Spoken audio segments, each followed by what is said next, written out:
अशोक जी secretary है, जो अमित सियाल जी, राजिंदर जी, मिर्जा साहब, रसूलुल्लाह मिर्जा साहब और जितने भी यहाँ लोग हैं, सबसे पहले मैं आपको मुबारकबाद देना चाहता हूँ कि जब यहाँ कुछ दिन पहले जब मीटिंग हुई किसी पार्टी की तो वो कह रहे थे कि कांग्रेस तो खत्म हो गई, लेकिन आपने यहाँ आकर ये साबित कर दिया कि कांग्रेस एक विचारधारा है, वो खत्म नहीं हो सकती। और बिलखसूस मैं मुबारकबाद देना चाहता हूँ महिला कांग्रेस की हमारी जुबैदा जी, जिन्होंने आज इतनी तादाद में महिलाओं को इस कांग्रेस पार्टी में इस मीटिंग में लाया, तो इसके लिए मैं आपको मुबारकबाद देना चाहता हूँ।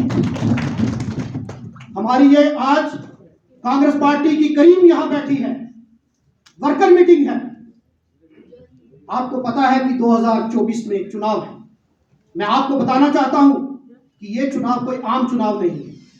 वोट आप देते रहे हो, म्युनिसिपैलिटी में दिए, सरपंचिस में, पंचायत में दिए, डीडीसी में दिए, एमएलए में दिए, लोकसभा में दिए, लेकिन 2024 में क्यों सोच समझ के वोट देना है? क्योंकि ये आपकी इज्जत बचाने का वोट डालना है आपने। आज जिस तरीके का देश में माहौल है, जिस तरीके से आपने प्रधानमंत्री जी का और होम मिनिस्टर का बयान सुना कि हम बहुत जल्द एनआरसी और सीएए ये लागू करने जा रहे हैं, आने वाले दौर बहुत कठिन दौर है अगर ये सांप्रदायिक ताकतें जीत के दोबारा सेंटर में आ गई। उन्होंने क्या कहा कि आप 70 साल यहाँ रहे, आपके बाप दादा ने अपनी कुर्बानियां देके देश को आजाद किया, लेकिन आज आप फिर साबित करो कि आप यहाँ के बाशिंदे हो। ये है सीएए, ये है सिटीजन अमेंडमेंट एक्ट, ये बीजेपी लाने जा रही है। जिस तरीके से उन्होंने असम में किया, आज आने वाला दौर है, हमारी बहू बेटियों की इज्जत महफूज नहीं है।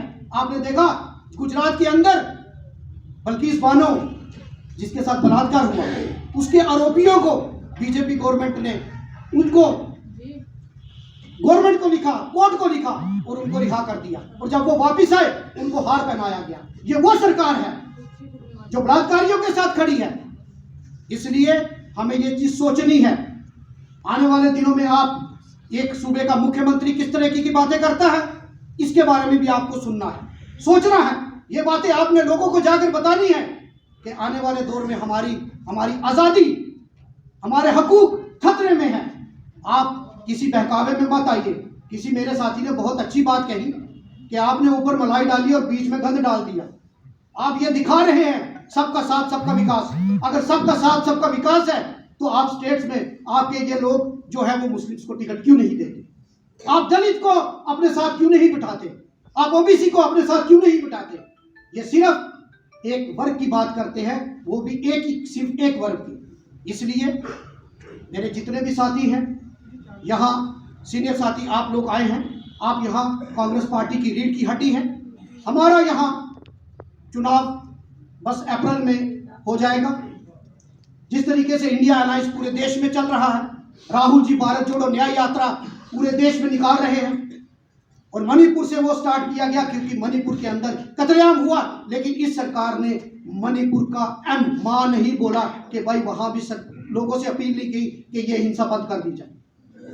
लेकिन आपने देखा कि पूरे देश में दंगे करवाने में ये सरकार नंबर 1 है।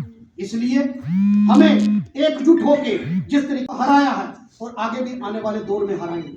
ये अच्छी बात हुई कि पहली बार जब ये डिलिमिटेशन हुई तो क्योंकि हमेशा अलायंस के हिस्से वो पार्टनर है, अगर सीट जो भी अगर कांग्रेस को मिलती है तो हम तब भी जिताकर भेजेंगे, अगर अलायंस में मिलती है हम तब भी जिताकर भेजेंगे। मैं आपसे एक बात कहूंगा कि आप आज सिर्फ 100 दिन, आने वाला 100 दिन वो आपने पार्टी को देना है।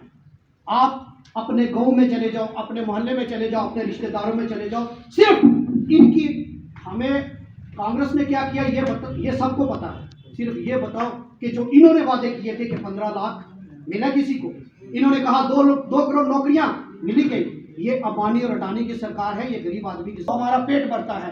आज आप देखिए उन पे पैलेट गन और उन पे किस तरीके से लाठीचार्ज और कितने किसान शहीद हो गए। अगर ये किसानों की हमदर्द नहीं है, अगर ये नौजवानों की हमदर्द नहीं है, तो हमें ऐसी सरकार बिल्कुल नहीं चाहिए। हमें दिल्ली के अंदर कांग्रेस की सरकार बनानी।